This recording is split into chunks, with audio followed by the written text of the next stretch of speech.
Ja, was geht? Was geht, mein Bruder? Alles gut, alles gut. Was hat dich dazu gebracht, eine Doku über Nico zu machen?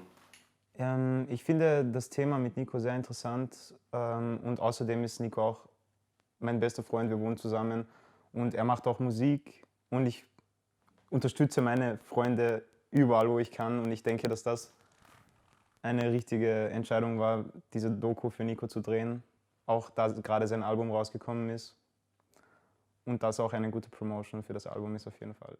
Also, mein Name ist Nico Milošević, ich bin 23 Jahre alt, wohne derzeit in Wien, bin geboren aber in den wunderschönen Alpen im Ort Zell am See und meine Tätigkeit ist, Musiker zu sein. Coca-Cola, Coca-Cola, Coca. Mein Vater ist Musiker, der spielt Geige und Gitarre und das hat mich eigentlich das ganze Leben lang schon geprägt. Also ich habe die Musik immer nebenbei schon mitbekommen, der hat reingehauen in die Saiten jeden Tag. Und irgendwann mit 4 oder 5 habe ich dann ein Akkordeon von meinen Eltern bekommen. Die haben mich auch dann ganz schnell in die Musikschule eingeschrieben. Also die habe ich dann 12 Jahre lang besucht. Und ja, das waren so eigentlich meine Anfänge. Und ich glaube, der Einzige, der richtig einen Einfluss auf mich hat und wo mich der Einfluss richtig noch prägt, ist von meinem alten Musiklehrer. Das ist der Herr Muammer Kebic. Schöne Grüße an dich. Er ist immer in diese Richtung gegangen, dass mein Gehör einfach ein gewisses Level erreicht. Und ich kann sagen, dass mir das heute sehr viel weiterhilft, auf jeden Fall. Wann hast du beschlossen, in die Mainstream-Musik zu gehen? Ja, um ganz ehrlich zu sein, wann ich das beschlossen habe, ich habe lange Zeit Schlagzeug gespielt in einem Orchester. Also das Orchester habe ich nebenbei begleitet und da habe ich schon so zu Hause ein bisschen getüffelt mit den Beats. Also ich habe Beats gemacht in Anführungsstrichen, ich habe ein paar Kicks und Snares nach der Reihe hingestellt, habe ein paar Harmonien drüber gespielt. Wann so richtig, also das hat mich schon auch geprägt, in diese Musik zu gehen, weil ich habe den Hip-Hop wegen meinen Brüdern, ich habe noch 2 ältere Brüder, da hat mich der Hip-Hop eigentlich auch sehr geprägt und ich wusste eigentlich schon immer, dass ich das machen will.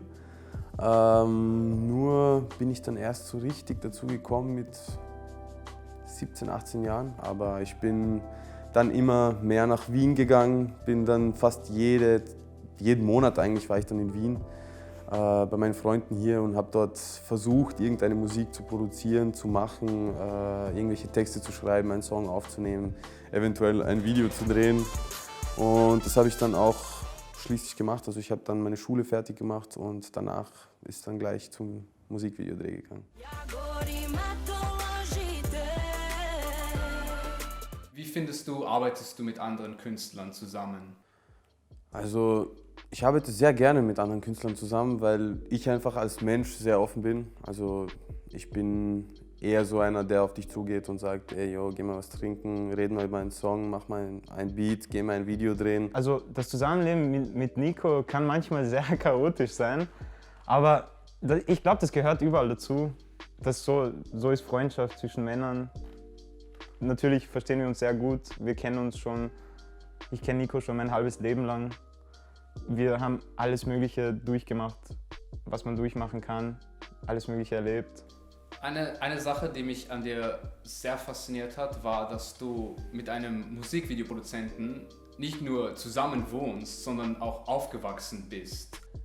Ja, es ist so, also das ist auf jeden Fall zu beneiden, sowas. Also so eine Wohngemeinschaft zu haben, ist etwas, was ich mir eigentlich seit ich glaube ich 11, 12, 13 bin, schon immer gewünscht habe. Ihr wohnt eigentlich alle auf der gleichen Straße. Okay. Aber würdest du sagen, dass das jetzt eigentlich schon so gut wie eine Familie für dich geworden ist? Aber Bruder, auch davor waren wir schon wie Familie. Er ist auch nach Wien gekommen ein paar Mal und Bruder hat bei mir gelebt, hat ins gleiche Klo gekackt, hat das gleiche gegessen wie ich, alles gleich. So, das macht man nur mit Familie, oder? Die Lage, in der Nico ist, mit einem Musikvideoproduzenten zusammenzuwohnen, ist es etwas, was du beneidest eigentlich zum Teil? Bruder, du musst dir so vorstellen, das ist wie als ob du in einem Gebäude wohnst, wo du, Bruder, ein Puff, ein Schnitzelhaus und ein Friseur hast, Bruder. Du hast alles da, Bruder. Weißt du, was ich meine? Jackpot.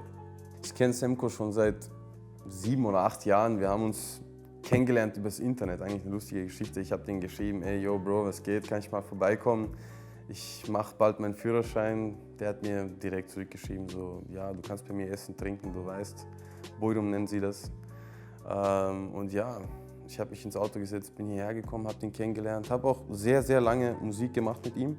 Also ich habe ständig irgendwelche Sachen eingespielt auf den Keyboards für die Jungs. Ich war auch mit denen im Studio. Für mich war das am Anfang wichtig, mit denen zu sitzen, zu sehen, das funktioniert so, das funktioniert so, das funktioniert so, dort nimmt man auf, das ist eine Soundkarte. Das war alles neu für mich und ich bin bis heute diesen Jungs sehr dankbar. Und als das dann sich herausgestellt hat, dass Saba Musikvideos machen wird, was er dann auch gemacht hat, also das war dann auch mein Video, was er als erstes aufgenommen hat. Deine meisten Tracks sind ja mit Glisha. Kannst du etwas über Glisha erzählen, wie ihr zusammenarbeitet, wie ihr euch das erste Mal kennengelernt habt? Ja, also Glisha ist ein total verrückter Typ. Er ist einfach total verrückt. Ich habe ihn kennengelernt in Serbien auf einem Festival, das war ganz lustig. Ich war mit dieser Alexandra dort. Ich hatte selber einen Auftritt auch, weil die uns einen YouTube Award dort überreichen wollten. Und ich bin dort hingefahren, ich habe dort Glisha kennengelernt.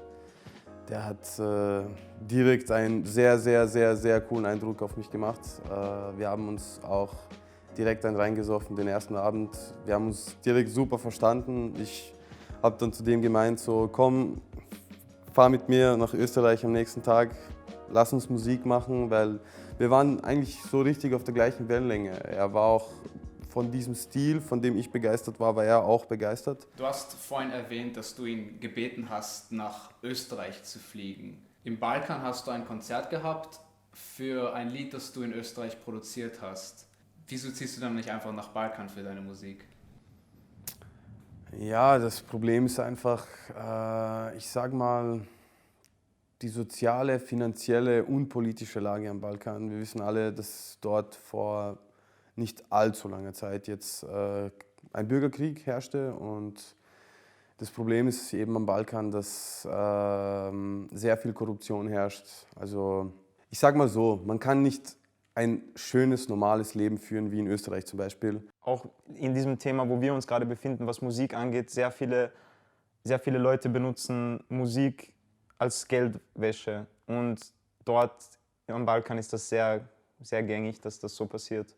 Ja, es ist ja nicht so, dass wir eigentlich nie am Balkan unterwegs sind. Wir sind schon öfters im Jahr auch unten. Auch wenn wir in Städten unterwegs sind, dort wo ich herkomme zum Beispiel, oder in irgendwelchen Hauptstädten, versuchen wir immer Stories zu posten, den Kindern oder diesen Leuten, die unsere Musik hören, zu zeigen, ey, wir sind da, kommt vorbei, wir machen Fotos, wir reden mit euch, wir laden euch sogar ein, wenn es sein muss. Also ich glaube nicht, dass ich dort was verpasse, sondern ich glaube eher, dass ich im Vorteil bin, wenn ich in Wien lebe. Die jetzigen Jugo-Musiker, was Musik machen, die Jugostars, die leben meistens in Österreich, Deutschland oder Schweiz. Wir funktionieren wie eine Import-Export-Firma.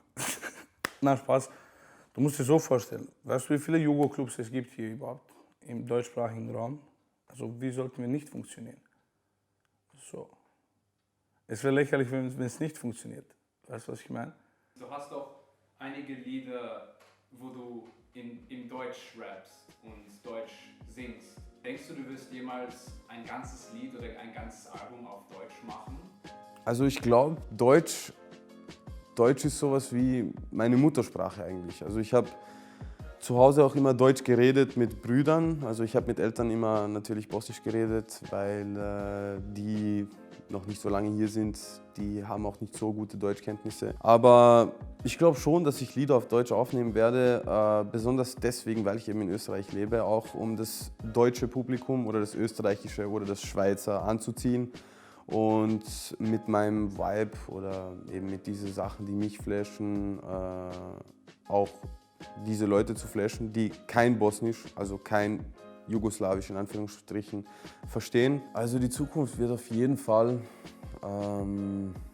voll mit Musik sein, auf jeden Fall. Also auch auf Deutsch, also wie auch auf Jugo, so auf Deutsch, sage ich mal Jugo. Mit wem ich arbeiten werde, also ich werde auf jeden Fall sicher noch ein Lied mit Glisha rausbringen, also das ist hundertprozentig. Ich werde auch mit Semko sehr viel zusammenarbeiten, weil Semko mich von Anfang an sehr geprägt hat und mein Onkel ist.